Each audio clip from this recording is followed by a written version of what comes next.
Il était une fois, dans un royaume baigné de lumière et de chants, une princesse nommée Isabelle, connue dans tout le pays pour sa beauté délicate et sa gentillesse sans bornes.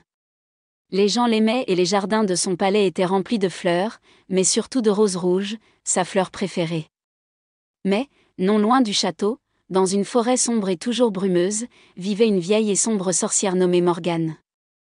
Elle avait été belle autrefois, mais son cœur s'était endurci à cause de l'envie et de la méchanceté. Il ne supportait pas d'entendre à quel point les gens aimaient Isabelle. Ainsi, par une nuit froide, Morgane décida de se venger. Il cueillit une rose rouge dans son propre jardin maudit et y versa une seule goutte de venin enchanté, un poison qui ne tuait pas, mais transformait la beauté en laideur et la gentillesse en colère. Le lendemain, déguisée en vieille femme sans défense, Morgane se rendit au château et offrit la rose à la princesse. Un cadeau pour la plus belle fleur du royaume, dit-elle en cachant son sourire narquois. Isabelle, avec un cœur bon, accepta la fleur et, alors qu'elle la caressait, une épine lui égratigna le doigt.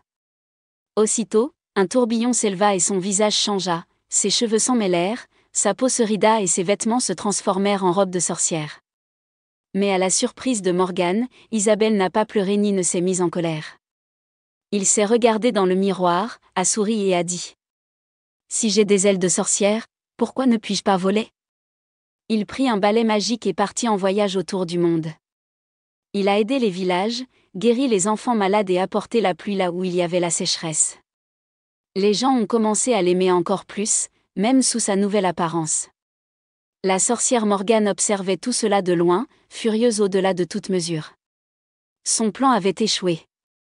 Il avait seulement réussi à transformer une princesse en sorcière, mais quand même une bonne.